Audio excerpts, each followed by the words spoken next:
researcher, author Donna Howell on the young earth versus old earth debate.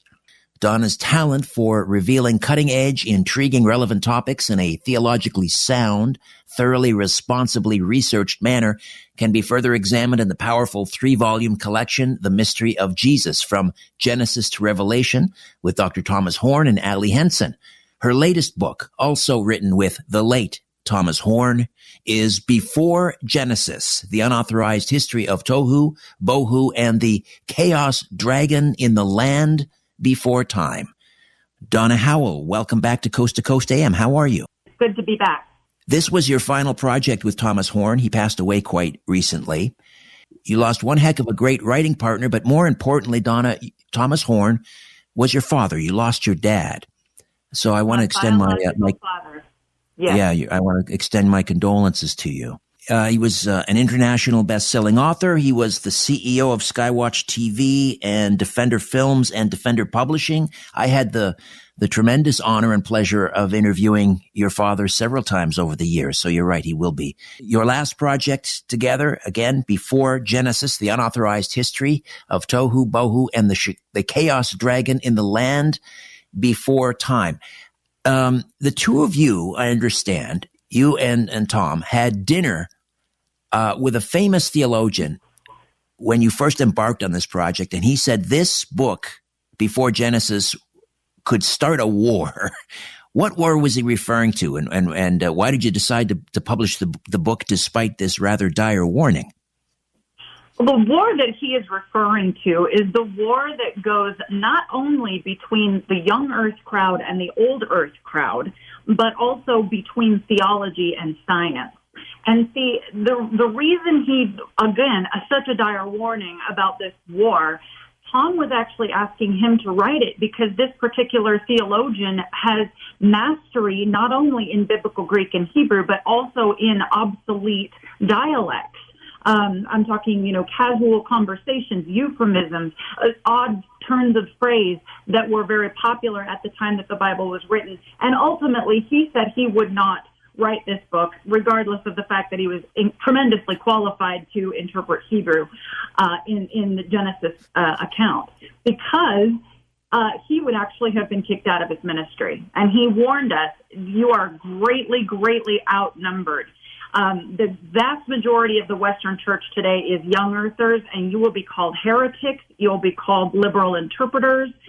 Ultimately, the reason why we decided to do it anyway is because Tom and I don't really care about a numbers game unless it's a numbers game that reaches people who are struggling and on the edge of their faith.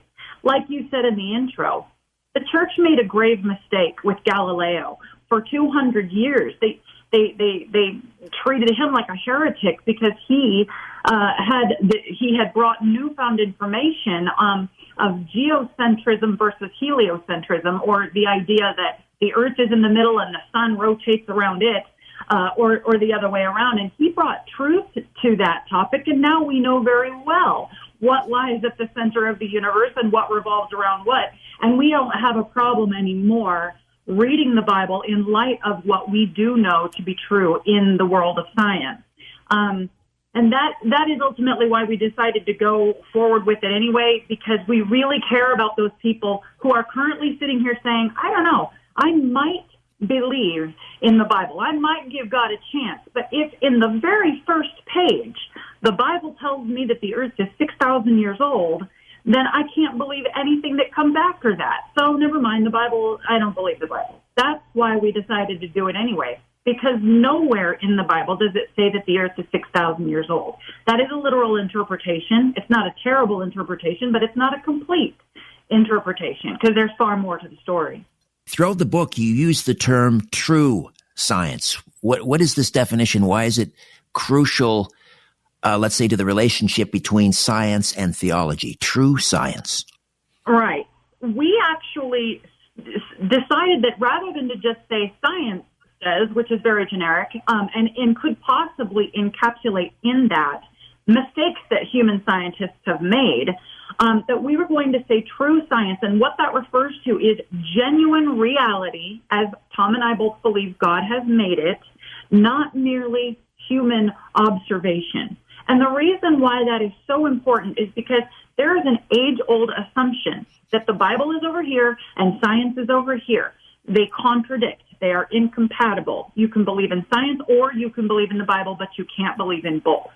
Now, that's true of flawed science and flawed theological interpretation. That's when they collide. But the true, genuine reality science, that is what God has actually made, not only does that not contradict the Bible, it can't contradict the Bible. A lot of Christians will hear somebody saying, science and the Bible get along in this area over here. And they say, oh, they're just trying to make the Bible agree with science, or they're just trying to make the science agree with the Bible. They are being liberal interpreters. There's a huge mistake in that. People often forget that there are at least two revelations of God to mankind. In other words, ways that he has revealed himself to us.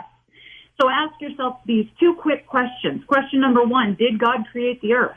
A Christian would say, yes, he did.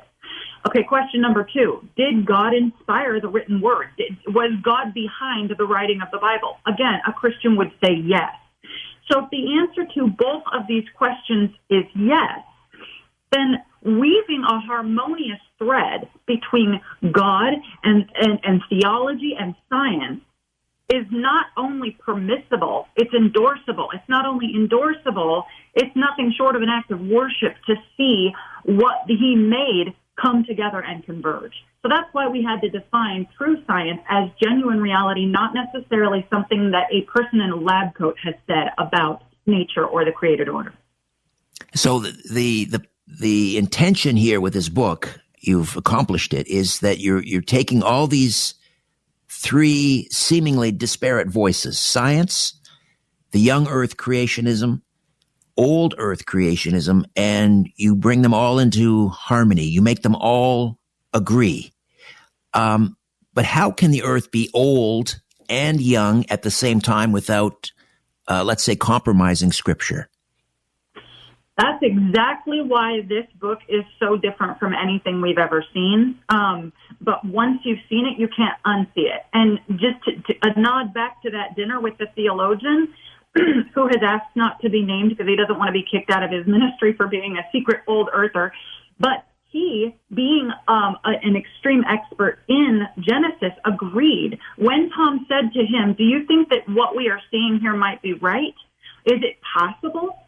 This theologian said, Tom, your conclusion that unites these voices together, old earth, young earth, and science, the conclusion that you're making here is not only possible, it's likely, because it's the only way that all of the Hebrew throughout that section of the Bible, all of the narratives, can actually make sense in every single aspect, that there's no contradiction left. So the way that it works, it's like this. First of all, you have to understand that we are gap theorists, and just to explain what that is, people believe that the gap theorists believe that there is a gap in time in the first couple verses of Genesis. So in the beginning, God created the earth, period, stop. Then the earth became something else, which is without form and void, stop. Right. Then comes the creation of Adam in the created week. So if you look at this, science and old earth theology believe Earth is millions and billions of years old. For a moment, pretend that that's true and that you don't have any problem with that conclusion. Young earth theology believes that approximately 6,000 to 10,000 years ago, Earth was created. And in a way, it was. It was recreated, a recreation or a restoration of Earth's surface at or around the time of Adam, followed by the flood of Noah's day, where all of the relayering of Earth's surfaces happened again. And all of this can be supported by the idea of something happening to the earth that created a void place. So that is how these all come together. And occasionally when I explain this to somebody, especially Christians, they say, you're just pulling stuff out of thin air. Where would you ever hear that God created the earth again after somebody or something had destroyed it? Well, again, He's going to make a new earth, a new heaven, a new Jerusalem, as it says in the book of Revelation. So this is actually a pattern of God. When something beautiful, something paradise that he's created has been destroyed by an enemy, and in this case it's the original enemy of God, then he makes a habit of kind of restoring something that was lost. That's how all of these voices can come together. So the gap theorists believe that there were really two creation events, two Genesis events. Not every gap theorist believes that, but yes, you are correct. The restoration gap theorists do believe that there were two creation events.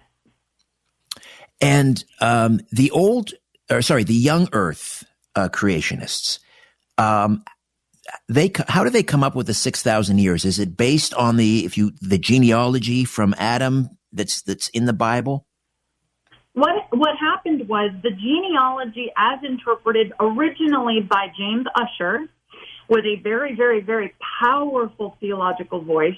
Not only theological voice at the time of the Reformation, when the Catholic and the Protestant church was splitting and splintering into a million pieces, and everybody was going, "Oh my gosh, we need somebody who really knows the Bible." He was really heavily influential at that time, but he was also very influential in Irish Parliament.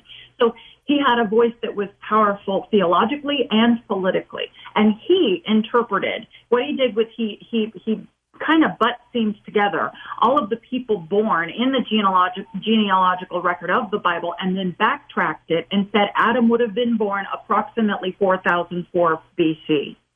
So that's where we get the young Earth interpretation. However, if the science is true, and we'll get more into this later, if the science dating of some of the old ruins on Earth is true and accurate, and I'm saying if here, then what we're looking at is cities, ruins that existed before the time of Adam, if Adam was born in 4004 BC. So we have to kind of look at what was happening on the earth in those days and see what could have possibly been a recreation. But the words, the earth was without form and void, those are so debated.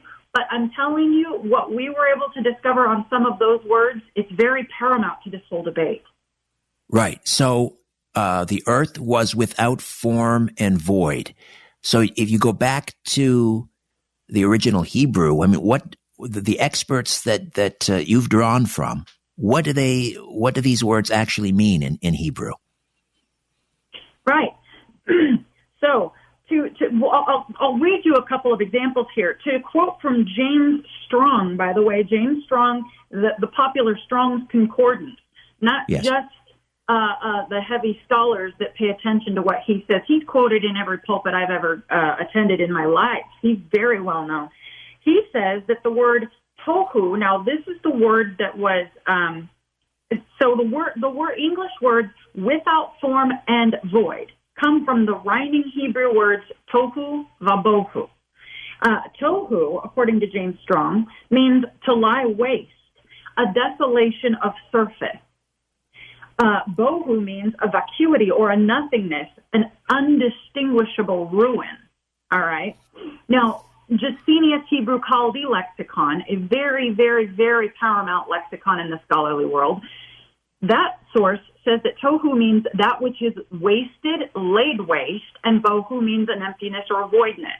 Again, Brown Driver Briggs Hebrew English lexicon says tohu means a confusion or a formlessness. We also read, by the way, in the book of Corinthians that God is not the author of confusion. So, we're already seeing that this is contradictory to the nature of God. The words, the earth was without form and void, and when you look at their meaning in the original Hebrew, they actually mean the earth became a desolated wasteland of chaos. So let's continue to sort of break this down, because when the question that would follow from that is, why was the original creation laid waste? Right.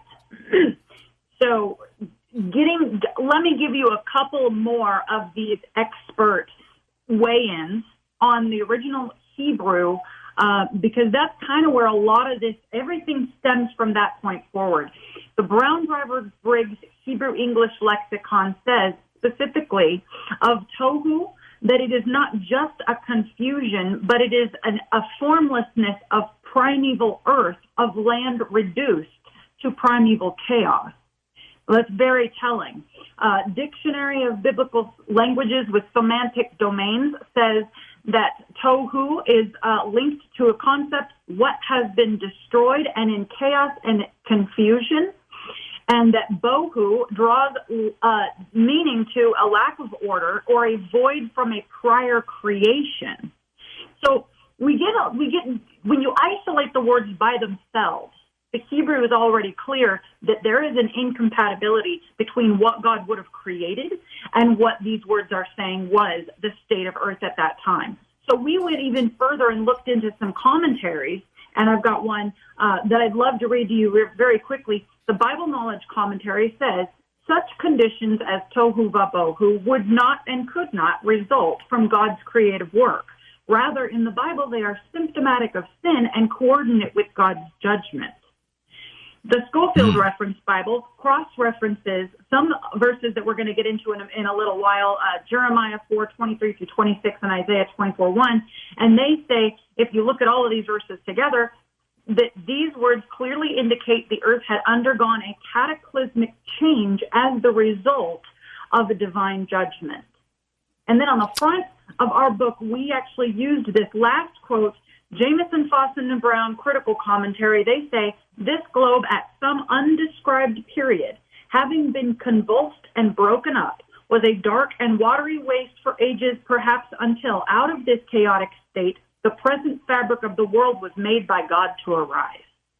So it's very clear something happened to the earth. We're going to get into what some of these things were, but in that moment, paradise as God made it was destroyed, and he recreated it. That is the creation that we see a lot, not just theological evidence for, but scientific evidence for as well. There's a reason, Richard, why there's these scientists over here in the young earth crowd that say we have a lot of science proving that the earth is only 6,000 to 10,000 years old, and we have all these old earthers and scientists over on the other side saying there's a lot of evidence that the earth is millions, billions of years old. Well, if both of those are true, it's because at some point, again, approximately 6,000 to 10,000 years ago, God recreated and restored what he had originally created.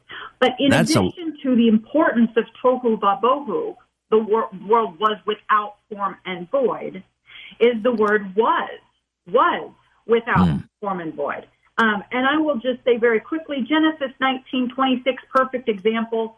But Lot's wife looked back from behind him, and she became a pillar of salt. The word became in this, as in she was something and she became something else, that's the Hebrew word haya, the exact same word translated in English to was in the phrase, the earth was without form and void. But possibly the greatest evidence is Isaiah 45:18, which says God himself formed the earth. He made it and he established it. He created it not in vain. The words not in vain, again, that's tohu. So literally the Bible itself right here is saying God did not create the earth in the form that we see it established in the first couple of verses of Genesis, where it's talking about that kind of cataclysmic, desolate wasteland of chaos is really what's being described there.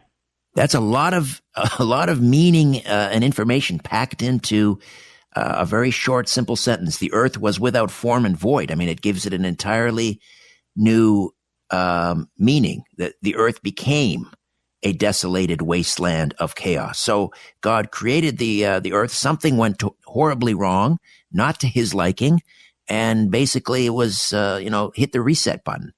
That's correct. Who or what is behind the desolated wasteland of chaos? How did it get that way? Right.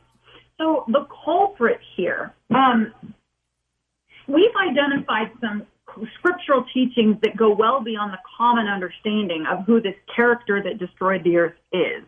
So a lot of people would just say Lucifer or Satan. We can use those interchangeably. If you get deep into the Hebrew, you'll see that Satan and Lucifer are not always the same entity. Satan is Hasatan.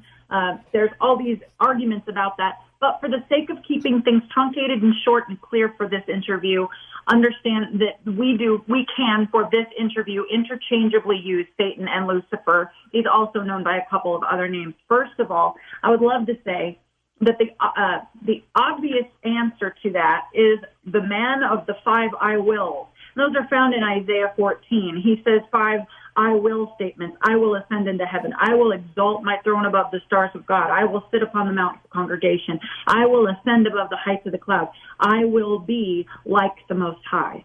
That is the original bad guy of the narrative here. That's the original Lucifer/Satan character that decided that he was going to use his free will to try to usurp the authority of God, become better than God. That's the obvious answer here. But going further, when you look at this bad guy, this Satan, Lucifer, is being described in Ezekiel 28, there's a couple of key phrases here that are very interesting. Thou hast been in Eden. Okay, that we know that he was in Eden. We see the serpent, but we also see every precious stone was thy covering, and that thou art the anointed cherub that covereth. Okay, so cherubs, very important characters in biblical narrative here. First of all, they guarded the Garden of Eden after the fall. They were embroidered into the veil of the Holy of Holies. They were crafted in gold atop the mercy seat of the Ark of the Covenant. And that's really interesting because that's exactly where God's presence came to speak to his people. We learn in Exodus and Numbers. They're the entities who God himself dwells between as he sits upon his throne. That's in a lot of verses, Isaiah, Kings, Psalms, others. And so we're talking about the top ranking of all celestial beings that God made. Cherubs are not to be confused with angels. Those are two completely different celestial creations. Correct, yeah. But the fact that he was anointed and covered in precious stones, if that's going to be received literally, as many, many scholars believe that it should be, then Lucifer had ceremoniously received the anointing that consecrates one to follow the Lord and lead others to do the same, in the same manner as the kings and priests of the Old Testament. So when we got to looking at what scholars were saying about this individual, we realized, okay, we're not alone in seeing and connecting all these dots and seeing this makes him not only a king priest, but an anointed king priest. So clearly this being was stationed in a place of incredible power and authority. Did God appoint Lucifer as king of the earth? Did he assign him that? God would have been the one to have given this created being extreme authority directly underneath God, yes. And then this created being, because again, if you look at the theology behind free will, which is a conversation we can't get deep into today, we just don't have time. No. But the theology of free will, God can only be 100% holy God if he creates something that has the opportunity and the chance to make their own mind about whether or not they are going to follow God or do their own thing. That's why humans are given that same cognitive capability, that same spiritual ability. So yes, God did appoint him, but more importantly for this particular concept is that earth was and is his home kingdom. We see this, first of all, he was cut down to the ground, Isaiah 14:12. Ground is the Hebrew eretz, meaning earth. The phrase literally means he was hurled out of heaven toward earth. He's the ruler of this world. We see in John 14:30, he's the prince of the power of the air. But most importantly, over in Luke 4:5-6, he has authority over all kingdoms upon the earth. So he's this king priest figure with earth as his kingdom, but he's also very heavily connected to a couple of different categories or typographies. First of all, serpentine. He is a dragon and a serpent in Revelation. He's a serpent or the snake of Eden. This is from the Hebrew nakash. And with limited time, I'll tell you that word does not necessarily mean snake. It can be translated as serpent, but that's because of its association to Lucifer first. So actually, Nakash in Hebrew actually means shining one. Lucifer's name in Hebrew, Halel ben Shakar, literally means shining one, son of the dawn. So when the Bible says that there was a serpent in Eden, it's literally saying this Lucifer or Satan character was in Eden. He was probably a member of the divine council, which is mentioned in a lot of Old Testament verses. This divine council that God produces judgment upon in Psalms and Kings, all of Job. So he was absolutely serpentine in his nature. And then when you get into some of the words in the Old Testament that has to do with the chaos dragon Leviathan, if he's not Leviathan directly, which scholars are divided about, they are also referring to somebody of his same nature. So we're looking at serpentine, we're looking at a sea serpent, the chaos dragon. So it's very important that you understand that, because later on when we get to talking about some of these old ruins, these old cities on earth that predate the time of Adam, there's serpent worship all over the place these ruins. Yes. So the serpentine king priest, he has a kingdom, it's earth, but this is, pre-Adam and Eve. Who is he ruling over? Who are his subjects? Right. So the first obvious answer is 1/3 of the angels in heaven. We get that language from Revelation 12. The Bible says 1/3 of the angels in heaven, their first estate was not good enough for them, and their ultimate fate is, quote, everlasting chains under darkness unto the judgment of the great day. That's Jude 6. So 1/3 of the angels went with him when he decided to go against God. That's the obvious answer. But the less obvious answer, we kind of have to back up and look a little bit. When you hear in Genesis 6 that there were these Nephilim things, that angels, fallen angels, took wives of the daughters of men. We're talking human women, fallen angel beings, produced an offspring known as the Nephilim. These were the giants of old, or the men of renown. Then we know, okay, it's within the enemy's purview to create something that is not natural, to take God's creation and warp it or ruin it. So when we look at what was here, who were his subjects, we have to remember the Bible itself forces the idea of a pre-Adam race, pre-Adamic race. When people hear the words pre-Adamic, they get nervous, because a lot of times people are talking about an ancient astronaut theory, or they're talking about Darwinian monkey men. But I'm not talking about those things. Setting those things aside, the Bible itself forces the idea of a pre-Adamic race, because angels were created before Adam. All angels were beings of intelligence.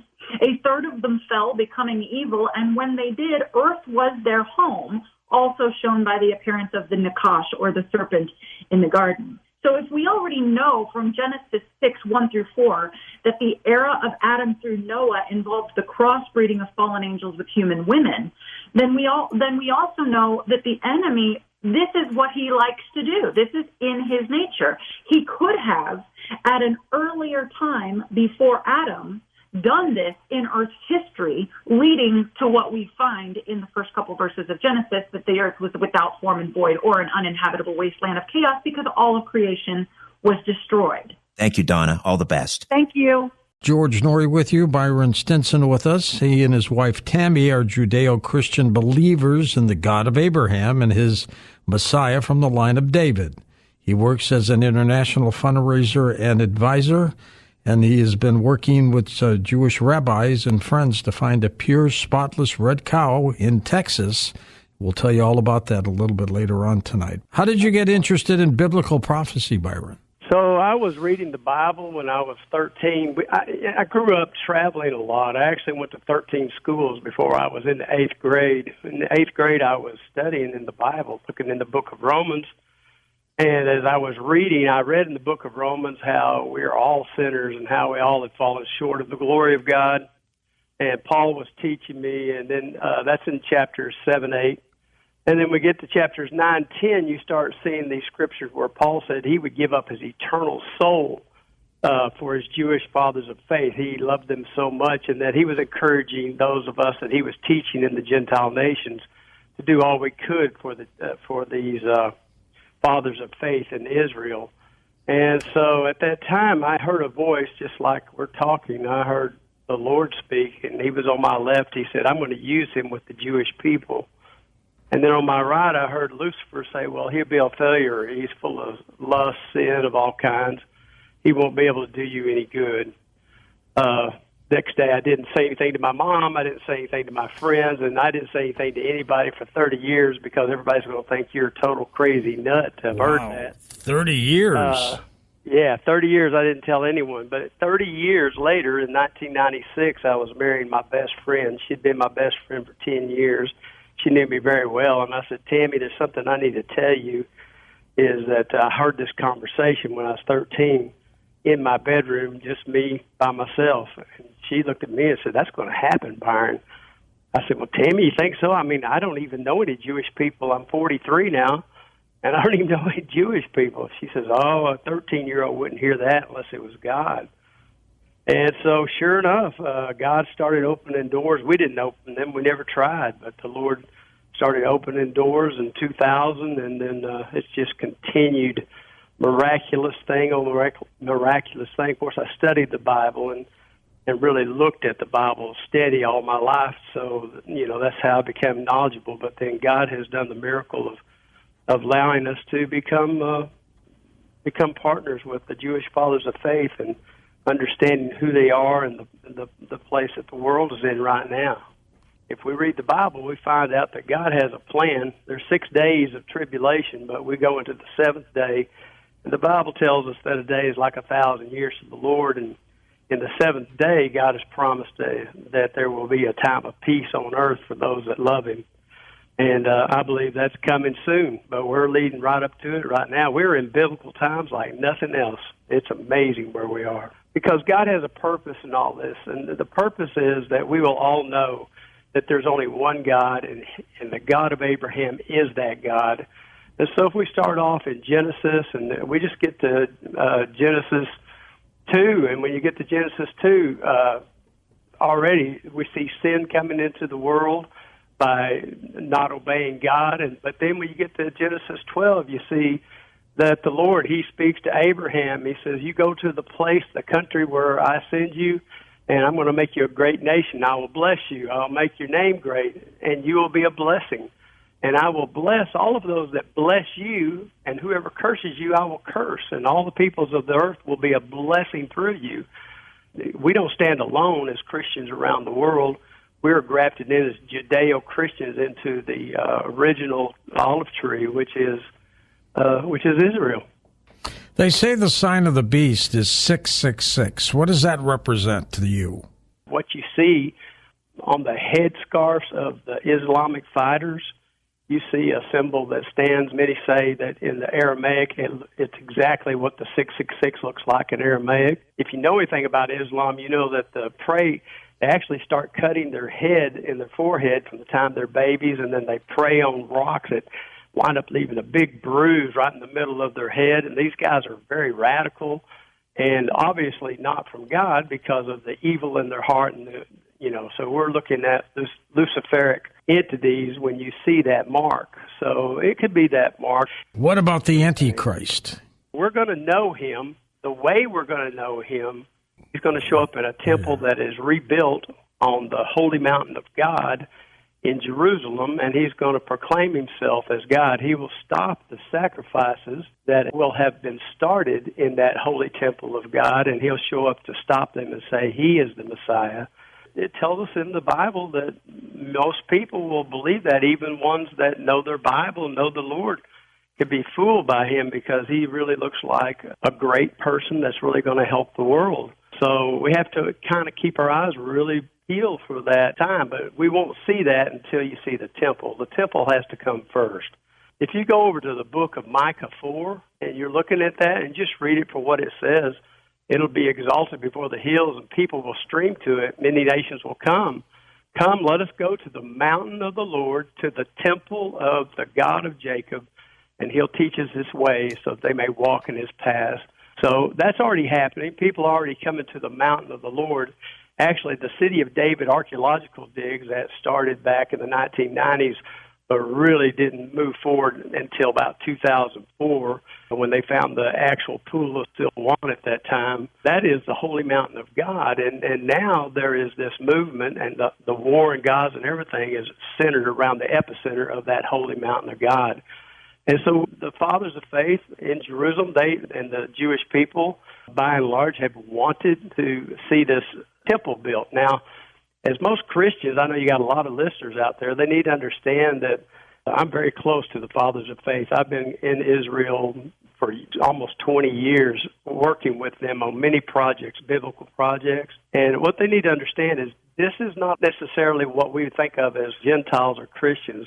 What they know they're commanded to build is a house of prayer for all the nations of the earth, so that all can come and pray to God, so that all together we can discover this one true God, and we'll know He is God by coming back and building this third temple that's going to be built on the mountain of God. Does it scare you at all, Byron? Not at all. The worst they can do to me is take away my body and my breath. I am sealed with the blood of the Lamb. I am protected for my eternal life. In fact, the Bible tells me over and over, do not fear, do not fear. So I'm not fearful. I'm ready to serve God of creation. He has proved to me by my knowledge of the Bible that He is true and real, that He had a plan to bring a son from the line of David that will be the Messiah, that will bring salvation to all that belong to Him. And I know I'm grafted in and part of that, and I have 100% confidence in who I am in that. Biblical experts have said that the red heifer prophecy is one of the most difficult ones to interpret. Tell me about the project you've been working for called the Red Heifer Project. So it's exactly right. Solomon was the wisest of all. He built the first temple, and he's quoted as saying in the Bible that he understood all of the commandments of God except the red heifer. It was very confusing to Solomon even. But God commanded it in the wilderness. When the children of Israel came out of Egypt, they were commanded, before they could worship Him in the tabernacle tent, which was the forerunner of the temple, they were commanded to bring this red heifer, to burn it to ashes. Then you mix the ashes into water for purification. You see, the water in life, Jesus said, I am the living water. And so these ashes that come from a red cow, like the color of blood, that are mixed with the largest of all trees and the smallest of all trees, like Alpha and Omega, that's mixed with this huge animal plus a small red worm. All these ashes have to come together, and they mix in this water solution. So the Jews, they don't fully understand it. No one really does. But the purpose of the sacrifice is for purification. It's for spiritual purification, to take us a little further away from death. You see, what happened when Eve, she took of the tree of knowledge of good and evil, then death entered in. And so the process that we need in the earth is for that process to go back to where God can give us redemption back to eternal life. So this process for them is something that they know they're supposed to do by the law, and they're following the law. What most people don't understand that are Christians is, from our Roman background, we became so spiritualized with little halos and cherubims flying around that we just became all spirit driven, which is good because there is a spirit that is within us that leads us to the truth of who salvation is, the Messiah. But our fathers in faith, the Jews, they're not driven so much by that. What they want is something that you can see, a stone, something that is physical, a house of prayer. These things are very important to them, and they're following the law to the T, trying to do everything right, because you have to understand that the Jewish children of Abraham were exiled from the land because of not following that law.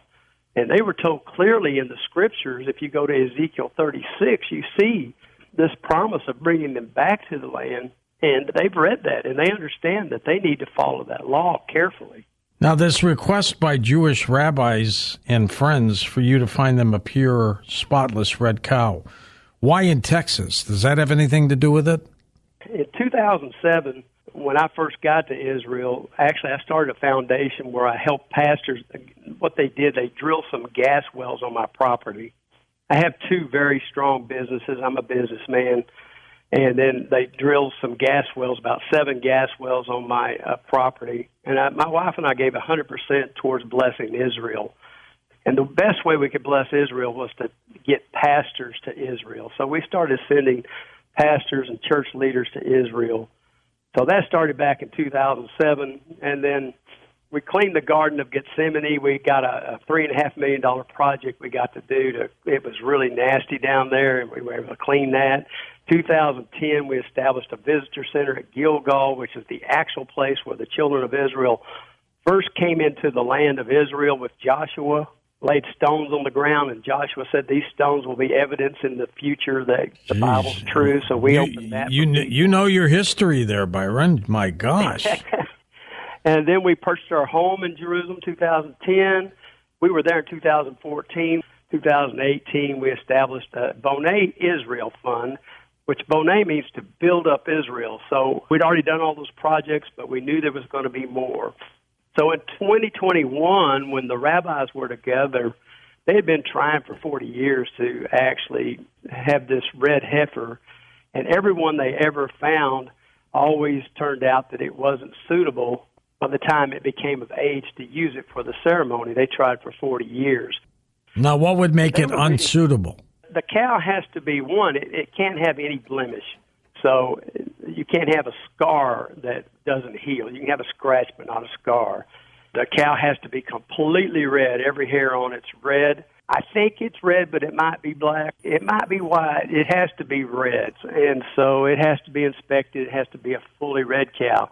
Now, what the scripture actually says, if you go to Numbers 19, you read it carefully, what you see in Numbers 19 is it says to say unto Israel, bring us this red cow. And the fathers of our faith that are in Israel right now, they are primarily Judah. You see, the 10 tribes to the north of Jerusalem, they were scattered in 720 BC to the far ends of the earth. And they lost their heritage, they lost their Jewishness as they were scattered at 720 BC. But now the house of Judah was not scattered or taken from the land of Israel. First they went for a short time into Babylon for 70 years and then back, and it was just the king's line that left during that time. But then you see the exile of Judah into Rome as slaves. And from there, the world started treating them as stepchildren, actually trying to kill them, murder them, anti-Semitic. And even the ones that would let them live would say you can only live if you would convert from your Judaism to your Christianity. And I tell everybody that was never going to work for the Jews because they were commanded to keep their Judaism. They came from the line that Jesus came from. If he was in the room with us and we asked him to switch from being Jewish to Christian, he'd tell all the Christians, I'm sorry, but that's not going to happen. The first Christians understood they weren't starting a new religion. They were just following and believing that Jesus was the Messiah from the line of the Jewish people. Right. And so over time, we developed a religion that sometimes, hopefully, everyone understands. It's really this blood of this lamb mixed with our faith when we repent, that we have the power to have the Holy Spirit live within us. It's a good religion. It does wonderful good things, but they're just living a religious life, and they haven't got the fullness of the Spirit in them. George Norrie with you, Byron Stinson with us. His website is his name, linked up at coasttocoastam.com. So, Byron, did you find the red heifers and send them to Israel? We sure did, George. We have the commandment is to say to Israel to bring the red heifer, and Israel scattered in the nations are responsible to bring the red heifer. And so the fathers of faith that are from the tribe of Judah back in the land now, they knew that we had done a lot of projects to bring people to Israel to teach about the Bible, and so they reached out to me and said, and this is in 21, we hadn't been able to find a red heifer. We think you could do it. Take on the task. And so we put together a team, and we got busy, got out on the road. We did a lot of study on what kind of cows could stay red. before it was over, we were able to find the red heifers. I had a desire to send 7 to Israel. We were able to find more than 7 that were pure red, and the mothers past the age still pure red and no blemishes on them. Had rabbis come from Israel to do the official inspections in Texas, and they all passed. We actually at one time had 18 that were passed. How'd you get them there?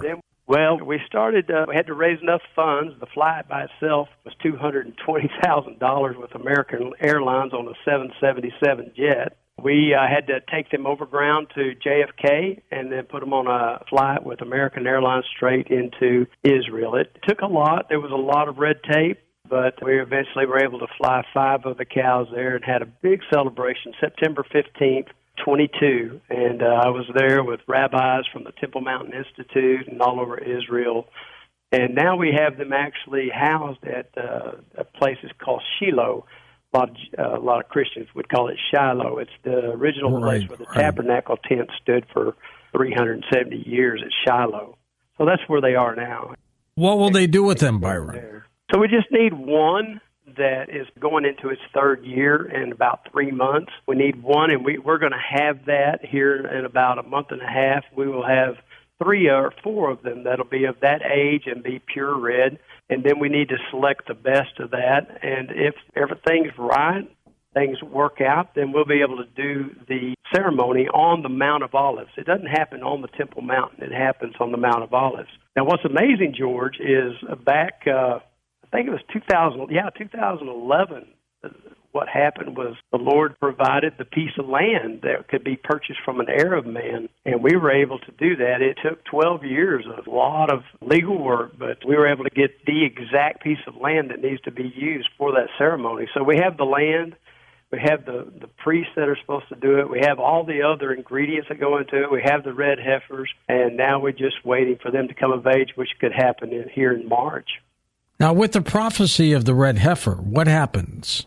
So here's what happens is after you have the ashes, then you can mix that in with the living water, spring water from the Gihon spring coming out of the base of the Temple Mountain of God. So you can make millions of gallons of this water that can be sprinkled on everything. And the water, like I say, it's life. Is it like holy water? What the Bible tells us it does, it brings us back to a higher level away from death towards life spiritually. That's exactly what Yeshua did in my spirit. When I believed on his blood and had faith in him, he brought me to a higher level of knowing him. I was able to put away the sinful things that I wanted to do by following after his spirit and desiring to do what's right. Now, in the book of Ezekiel 36, we see that God speaks of when he returns, he's going to cast the children of Judah into the nations and punish them terribly, but he makes a promise that he will bring them back from the nations, establish them in the land, and then what he says he will do, he is going to sprinkle this pure water on them, and he's going to give them a new heart and put a new spirit in them, and he will remove the heart of stone and give a heart of flesh. And then he says he'll put a spirit in them so that they will follow his decrees and they'll keep his laws carefully and they'll live in the land. And he promises he will stand with them and make all of these things happen for the Jewish fathers of faith when they're back in the land. And here we are with all these prophecies being fulfilled, prophecy after prophecy. God tells us from the beginning what he'll do in the end, and now we can see that he is actually doing that. He has returned his people. He's filled his cities just like he said he would, and now he is actually, we're going to see the third temple rebuilt just as he said he would do from ancient times. So, anybody says there's no proof or evidence of God, well, he's proven beyond a doubt he is God if we know the Word. In all these years, and I'm talking about thousands of years, is this the first time a red heifer has been brought to Israel? So they've had 9 red heifers. Since the beginning of time. 9 from the time that the first one was in the wilderness at the tabernacle tent in the Sinai desert. Then Solomon, when he was dedicating the first temple, he had those ashes. And then when the second temple was dedicated with Ezra, Nehemiah, and then finally once Herod took over, the most antichrist of all antichrists was Herod, and he took over the Temple Mountain. They did the red heifer ceremony all the way up until around 200 BC. That was the last one. The ninth red heifer was done at 200 BC, about 250 years before Christ. So the ashes can actually last for 1,000 years once you have them, but they just haven't had the ashes since the time of Christ. Wasn't Herod the one who slaughtered the firstborn of Israel? There was a leader who wanted baby Jesus killed. Herod went into the shepherd's fields. If you're in Israel and you know where Herod's castle is, it's a place, a mountain, a man-made mountain called Herodian. And from there, he could watch the shepherd's fields where he knew the house of David had built a facility at 1000 BC to house the lambs of God that were going to be taken to the temple for a sin sacrifice. And this is the exact place called Bethlehem Ephrata. We see it in the book of Micah 5. And the Bible tells us in Micah 5 that the Messiah will be born at Bethlehem Ephrata. So Herod set up this mountain, had it built by slaves so that he could build a castle in it and look directly upon the fields of Bethlehem. When he heard from the wise men from the east the king had been born, the baby king, that's when we see him slaughter all the children of Judah from the house of King David, trying to kill off that line of kings to make sure he could stay king. So that happens around 4 BC is when we see him, maybe even 0 BC, somewhere there where he's murdering all the babies of Bethlehem. Byron, you wrote a book several years ago called Hot Chili for the Trucker's Soul. Tell me about that title. I brought that up because I figured a night show like this, I drove many, many miles when I was a young man. I drove a truck down probably 1,000,000 miles. You know, a lot of truckers don't care for transportation brokers, but I started my business in 1986 to be a good transportation broker and help truckers get good freight for their guys. So I've been doing that since 1986. My business is Glen Rose Transportation Management. There came a place in time that I felt like I should just go write this book so people that don't understand what truckers go through out on the road, they can get a little glimpse of it. But it also talks about my faith journey with the Lord. So that's available. All the proceeds, it's very inexpensive. I think it's $4 or $5 a book. But anything that's made out of it, 100% goes to a nonprofit called the Father's House Foundation. Good for you. Does biblical prophecy scare a lot of people? Yeah, they understand there's something going on in the earth, and they don't have a guiding light. They don't have something that they can tie on to. They're just living in the world, and they're not really looking into eternity. You know, life is short. I'm 68. I know life is short. God he's not abandoning us. He has a plan for us. If you find that, then you don't have to be fearful anymore because you know that he's the king, he's in charge, and we'll be okay. He's doing everything he said he would do. Throughout the Bible, from the Genesis to the end, it's all about kingdoms. Everything is about the kingdoms to come. And so what we've had is we've had the Babylonians try to be the kings over all the earth. We've had the Medes, the Persians, the Greeks, the Romans.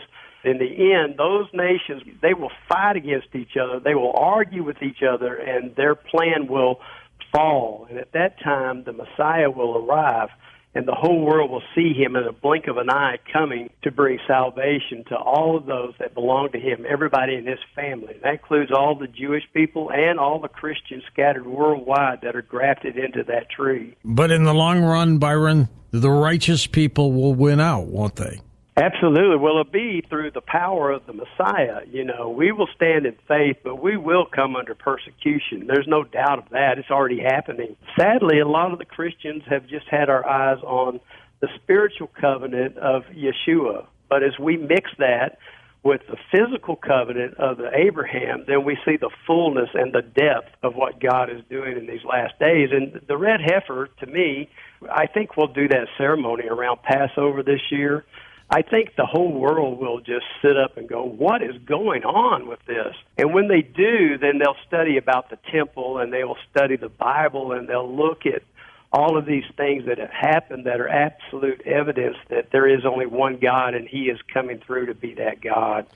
And so that's the purpose. It's kind of a wake-up call with the red heifer, and it's pointing back to the Messiah, who is our hope of salvation. But it's necessary for prophecy to be fulfilled, isn't it, the red heifer? Absolutely. Absolutely.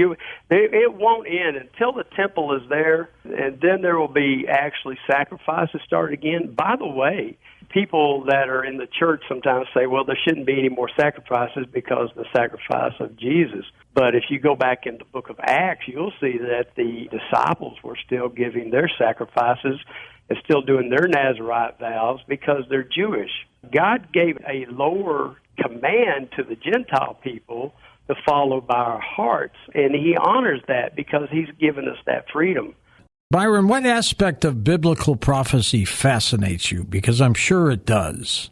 You know, George, I have to tell you, I've been walking out the Bible in the land, and what's happened since the Jewish people were able to come back to the land is evidence of the Bible has come to light that we really don't understand until now.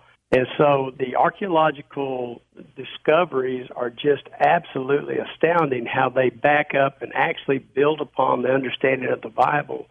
So my greatest love is to teach people in the land. That's what I do. That's what I've been doing now for 17 years, teaching pastors and teaching people there in the land. There's things that are out there, George, that we just don't understand. I'll give you one. The Bethlehem that everybody knows is the Bethlehem of King Herod, who was Antichrist. Herod was protecting a water source that was on top of a mountain, and he had a lot of his soldiers over there. So when Helena, the mother of Constantine, at 300 A.D., 300 years after Christ, comes, she's looking for a city on it, and she goes to a hill, and she thinks that's Bethlehem. The problem is it never had a wall around it.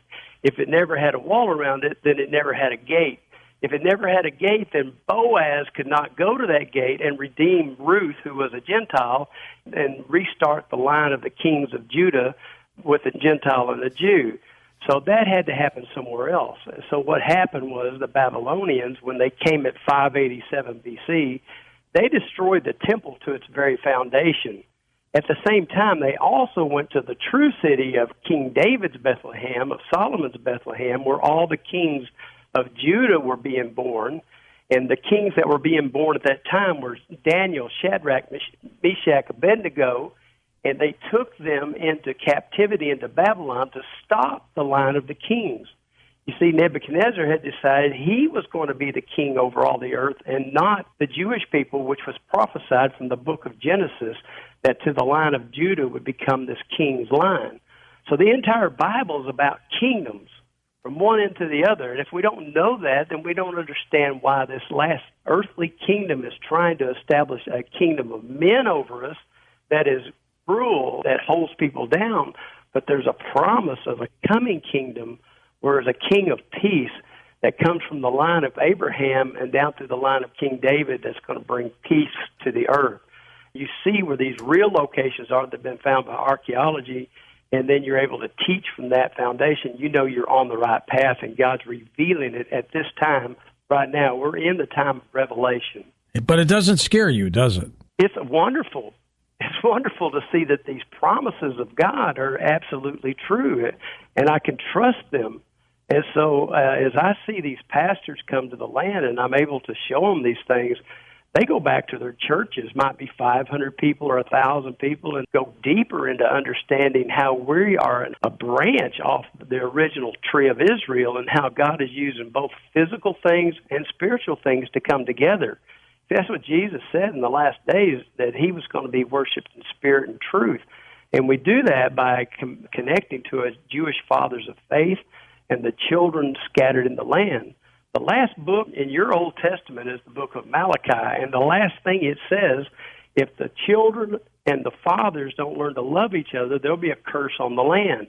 It's talking about the children of Israel scattered in the nations of the earth, the fathers of tribe of Judah in the land. We need to learn to love each other, or there'll be a curse on the land, and the land is the promise to Abraham that this land will belong to the Jewish fathers of faith. That's why the evil ones won't stop trying to take it away.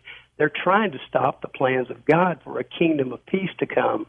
That's amazing. Thank you so much. We've got your website linked up at coasttocoastam.com. As Carl Sagan has pointed out in The Cosmic Question, space exploration leads directly to religious and philosophical questions. We'd need to consider whether our faiths could accommodate these new beings, or if it would shake our beliefs to the core. At the very least, confirmation that we are not alone in the universe, that the universe is in fact teeming with intelligent life, could pose a great challenge to the major Abrahamic religions, which teach us that human beings are purposefully created by God and occupy a privileged position in relation to other creatures. How would I, for example, as a Christian, reconcile this with my faith that humans are the crowning achievement of God's creation? How could humans believe they were the apple of their creator's eye if their planet was just one of billions? The discovery of intelligent aliens could make believers feel insignificant and, as a consequence, cause people to question their faith. Add to this the question of what role will artificial intelligence play in disclosure. If alien life ever does make contact with Earth, it could itself be a form of AI and communicate directly with our own systems of AI, bypassing humans entirely. We spend so much time discussing disclosure, that day when governments finally acknowledge the existence of extraterrestrials and the reality they're interacting with human civilization. But we don't spend a lot of time talking about what comes next, what happens after disclosure. A new documentary film, God vs. Aliens, created by filmmaker and musician Mark Christopher Lee, tackles these questions and more. Lee says the purpose of the film is not to provide answers, but to start having a debate, because we might have to face these issues very soon. Possibly in a matter of days, according to Dr. Avi Loeb, an astrophysicist featured in the documentary who's currently running tests on fragments of meteor he believes may prove the existence of alien technology. Does the biblical narrative or the narrative of any of the world's great religions allow for intelligent life on other planets, in other galaxies? Will religion survive disclosure? Mark Christopher Lee is a musician from the band The Pocket Gods and a documentary filmmaker focusing on the paranormal and UFOs. His latest film, God vs. Aliens. Mark Christopher Lee, welcome to Coast AM. How are you? Yeah, very well. Thank you for inviting me on, Richard.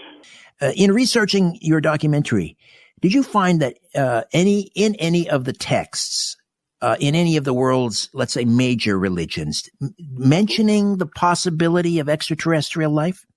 I think there is in a roundabout way. And I think the way the main three Abrahamic religions refer to these as angelic beings. I think if you look at the Old Testament, the Torah, we can see lots of evidence of this, that these angelic beings are basically extraterrestrials. And for instance, Moses, when he goes up to Mount Sinai to receive the Ten Commandments, that's an otherworldly extraterrestrial encounter. He comes back with a glowing light, and that's mentioned in the Bible. So he has some sort of interaction with some strange, obviously that's God, but you could interpret it as an extraterrestrial, I guess. Comes back with a, translucent light around him, which is very, very strange. And that's what these angelic beings have when they interact with the human world. So we could go back and evaluate the Bible, for instance, with this mindset, and I think it's quite profound, really.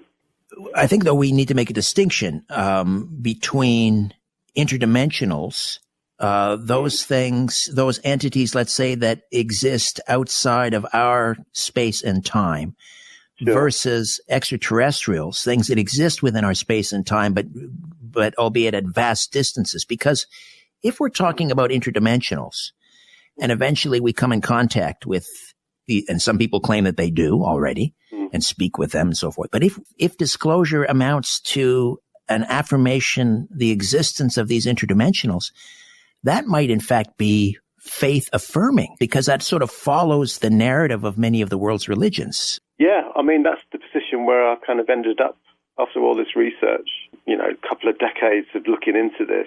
And I come at it from a Christian viewpoint as well, that I'm looking at what people are experiencing now in terms of UFOs and contact with aliens. I think it is possibly interdimensional.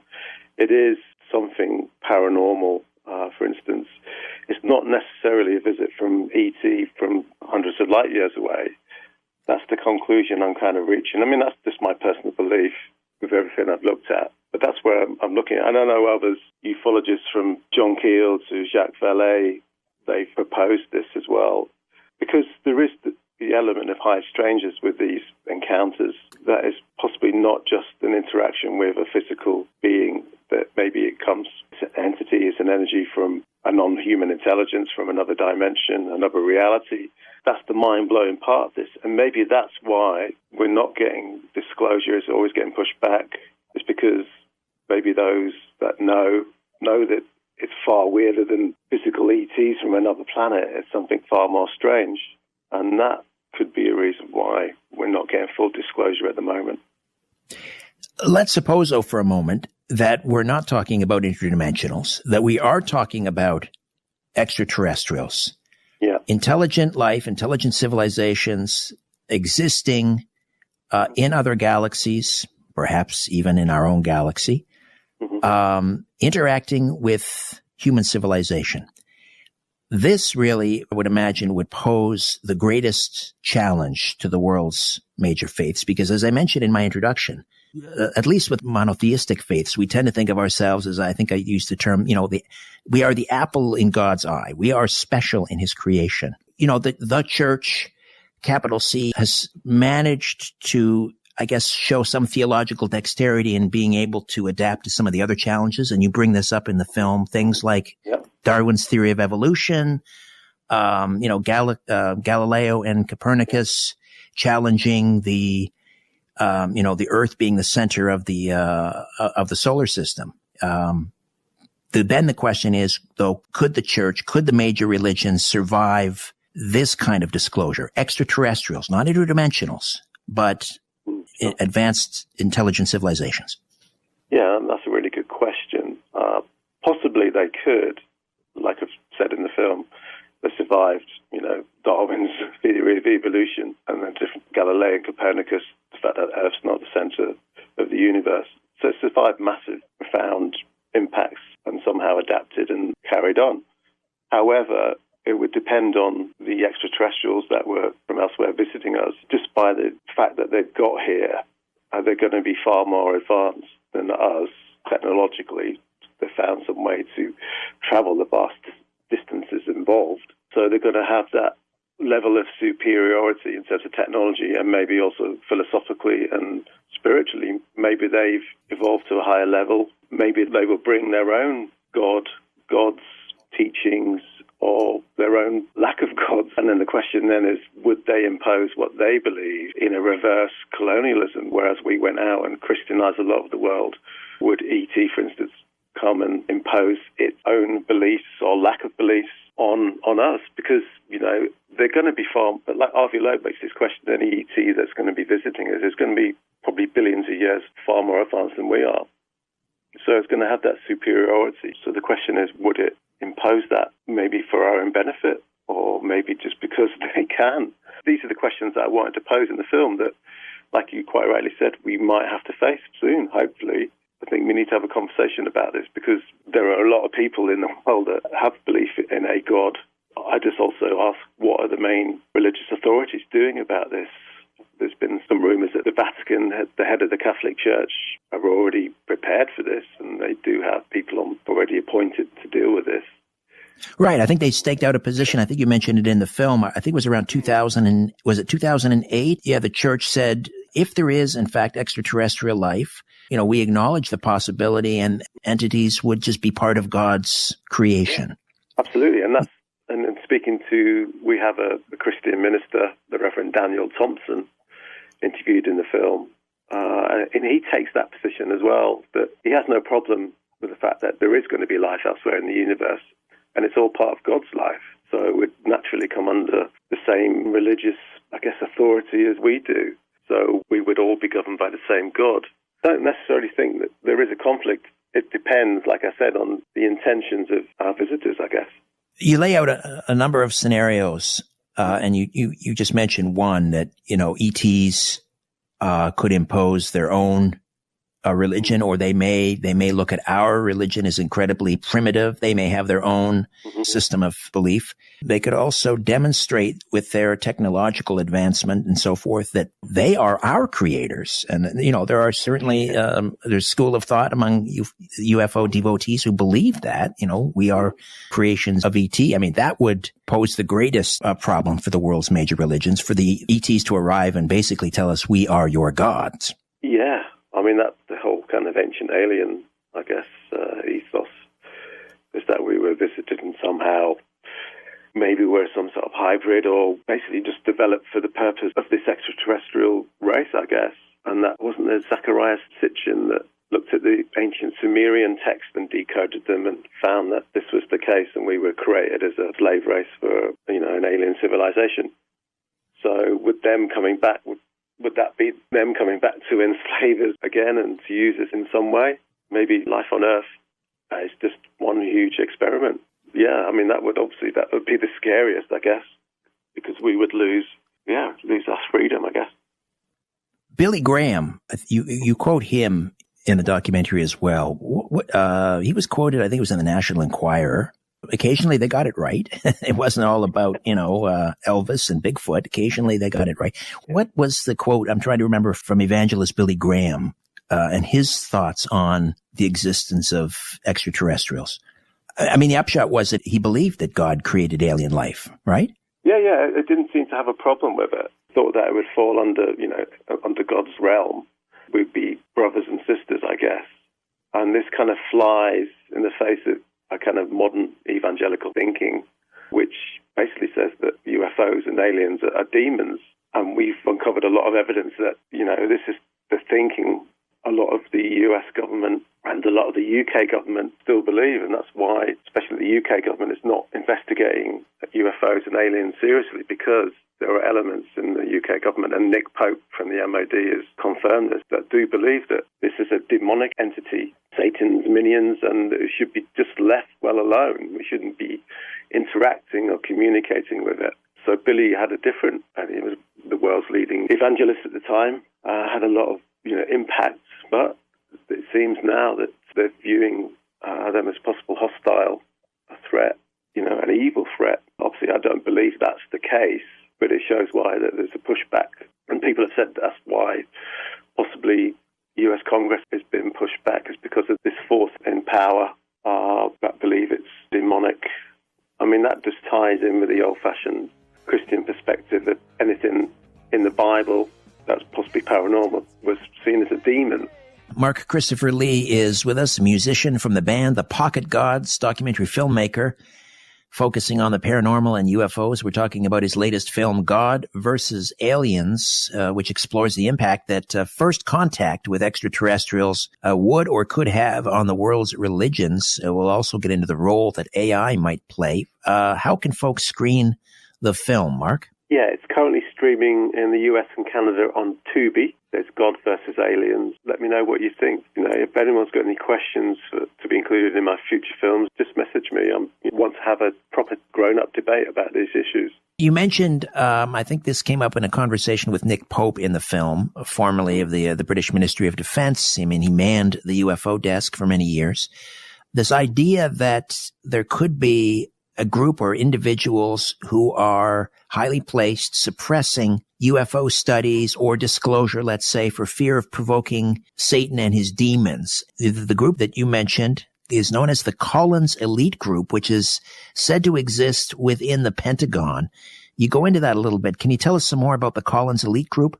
I mean, I first heard about it from UK author Nick Redfern, who investigated it. It seems to be this secret group within the Pentagon made up of evangelical Christians who were basically convinced that there was a demonic element to aliens and UFOs, and for this reason it should be left well alone. We shouldn't be interacting with it. And this has had some impact on the US's approach to disclosure. There is this faction that Nick Pope calls them, and also we have the same faction in the UK. We have a bit more detail. There was a report that came out actually in the 1970s. It was the Lord Hill Norton report on UFOs.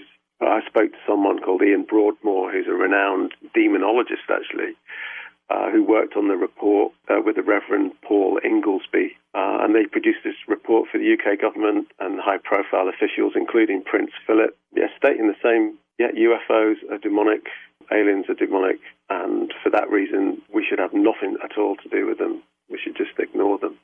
So Nick Pope is saying that this faction, both in the US, under the form of the Collins elite, and in the UK government, believe this. Not all of them, I have to say. There is a faction which has got some political clout. Maybe ties in a little bit with the British royal family, which is a subject of a future film that I'm working on. This seems to be real, this belief that UFOs are demonic. So I'm happy to go into a bit more detail if you like. Yeah, let's discuss it a little further, because I'd be curious to know whether there is any, purported documentation from the Collins elite group which might point towards interaction between these demonic entities, maybe masquerading as ETs, and various levels of government, exchange of technology, for example. To be honest, I don't have that documentation, and that has to be pointed out, that there's no documentary evidence of this. Nick Redfern has suggested that the group has a base at Wright-Patterson Air Force Base, but then so do a lot of other kind of proposed theories. There's no direct evidence that, to be honest, that they exist, apart from the testimony of various officers that have come forward. But there is evidence of the UK government's belief that they are demonic in the form of this Lord Hill Norton report, which you can find and which is out there, and which did have an impact on the British government. In terms of the evidence, this being true, that UFOs and aliens are demonic, it's just interpretation, really. If you take a evangelical Christian mindset where you take a literal approach to the Bible, then I guess you would see these UFOs as Satan's invaders, I guess. But you're always going to have that mindset if you approach it from that way. Obviously, I don't believe that is the case, although there is evidence that I talked about previously, that UFOs might not just be physical craft. There's some element, supernatural, paranormal element, which might explain why they blip in and out of existence. And the people that have encounters with them are likened to people who had encounters with demons in the past. The incubus and the succubus experiences that people had with those are similar to the alien abduction experience. And this is mentioned in the Lord Hill Norton report. It's an interesting topic to pursue, and I think it's important not just because we don't know whether it's true or not, but it's important because those who have the political authority in the US and the UK, and maybe in other world governments, if they believe in this, kind of stop the disclosure process, I guess, which is what we don't want. One would have to wonder, though, the obvious question is, if the Collins elite group is real, they exist, and they are correct, that extraterrestrials are, in fact, let's call them from the angelic realm, they're the fallen angels. Yeah. Why then would the Catholic Church embrace the possibility that extraterrestrials are part of, well, I guess technically they'd be correct. They would be part of God's creation, right? God created angels, fallen angels. Yeah, I mean, that's a really, really good, profound question. Is it because the Catholic Church, the Vatican, they know this? Maybe there's more to, they know more about the true origins of Christianity, maybe. Because there is the, infamous Vatican secret archive, which conspiracy theorists have talked about for years and years. What is in those archives? Could we have the real history of Christianity? Maybe the Vatican holds a secret far more weirder than just UFOs. I mean, this is all speculation, of course. Some have alluded to it. But, in my latest investigations into one of my new films, The King of UFOs, about the British royal family's interest in UFOs, I've uncovered evidence that the Queen actually approached the Vatican asking for files from the Vatican secret archive. What were those files? I do know that the Queen and Prince Philip both had an active interest in UFOs, and I've seen letters from a retired police officer, now author, John Hanson, and communicating with the Prince Philip and the Queen, and then writing back saying, thank you, we have our own library of UFO books. So they had that interest, and that's well established. Why would the Queen be asking to see certain files in the Vatican archive? Does the Vatican hold secrets that could explain the true origins of maybe the true purpose of Christianity? I mean, here's to ask the questions. I don't know the answers, but there's a lot of mysteries in life, including UFOs. David Grush, the U.S. intel official whistleblower, has also alluded to the Vatican, talked about the Vatican or Pope Pius involved a UFO that I believe had crashed in Italy during the time of Mussolini, And Pope Pius, through back channels, I guess, with the U.S. government, arranged for that UFO to be taken out of Italy and back to the United States. There's supposedly an acorn-shaped craft, and we don't know anything else about it, whether there were biologicals that were recovered as well, to use David Grush's language. What do you make of Grush's recent testimony? I think Grush seems legitimate, seems valid. And I kind of believe that he's been told something, whether it's the truth or not, I don't know. There's always been this mystery around the Catholic Church, just because of the power it's had over, a couple of thousands of years. It does hold secrets. And I have heard the story that, a UFO crashed, I think it was in Sicily, and it was recovered by the Vatican. And yes, the story was it was somehow secreted to the US. But where is it now? Who controls that asset? Who has this information? Who's in control of it all? I mean, these are the questions that need to be asked, because I want disclosure. I want the truth to be revealed. I think the public, the world needs to know the truth, that we are not alone. I don't know what is visiting us, but we need to be told the truth. And, it's just a simple cliche. We need to know. We deserve to know. And why are people keeping this secret? Is it because it's technology that they're trying to reverse engineer, to use, to monetize, to make money out of? It's an old adage, follow the money. Usually works out, doesn't it? I just want to come back to the idea of the impact on religion. And if, let's suppose again, that extraterrestrials are in fact advanced civilizations, part of God's greater creation, come to Earth. Now, I'm a Christian, Orthodox Christian, so coming at it from a Christian perspective, there's some, troubling, but there's some real nagging questions here, because we, as Christians, we believe in salvation. It's only possible because of Jesus Christ, right? The incarnation of God. So then how would that work? Does that mean that Jesus existed on other planets and that he was, crucified on other planets? And that's how these other extraterrestrials achieved salvation? Or did they not need salvation because the idea of original sin is unique to Earth? I mean, these are all the questions that come up for me. What are your thoughts? The same questions came up for me, and I put them to the Reverend Daniel Thompson as an active Christian minister. And yeah, there's several ways of approaching this, I guess. You could argue that maybe an extraterrestrial civilization falls under God's remit, and somehow maybe they had their own Christ figure that came to their planet and died for their sins. That's a possibility. The other possibility is that somehow Earth is special and that Christ just came to Earth to save us. But that would then mean that any alien civilizations, wouldn't have that salvation that we have. So even though they could be far more technologically advanced, spiritually, we would be far more advanced in terms of that we have had salvation from Jesus. This is why I'm making the film, because these issues are quite profound and mind-blowing. But the reality is we might have to face these soon. It's not just Christianity, it's Judaism and Islam as well, three main monotheistic ones. You could look at, say, Hinduism. That would be probably more open just because of their belief structure. They've got multiple gods from elsewhere anyway, so they would probably be able to adapt quite easily. But it is the main three monotheistic ones. I mean, like you said, I don't have the answers. It poses some interesting questions. Would they have had their own Christ figure?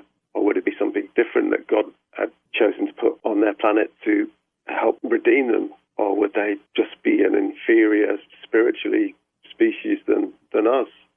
Or maybe, another way of looking at it, maybe sin doesn't affect all intelligent life everywhere in the universe. Maybe we humans are uniquely bad.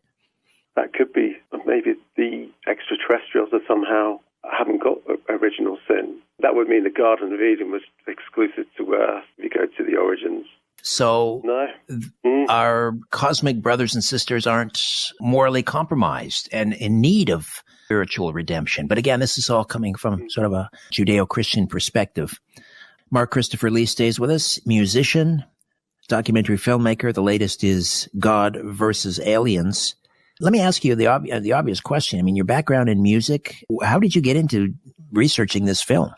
Yeah, I mean, I've always had an interest since growing up as a kid in the 1970s. I saw a TV show in the UK called Arthur C. Clarke's Mysterious World, and that was just mind-blowing to me. He was like a hard-nosed scientist, author of 2001 Space Odyssey, and he did this TV show in the UK which explored paranormal phenomena and UFOs, and that kind of opened my eyes to it. And I also had my own paranormal experience when I was a kid. I was probably 4 or 5 in the middle of the night. I was awake, and this angelic face appeared on my wall. It was like a blue shining light, like a portal opening.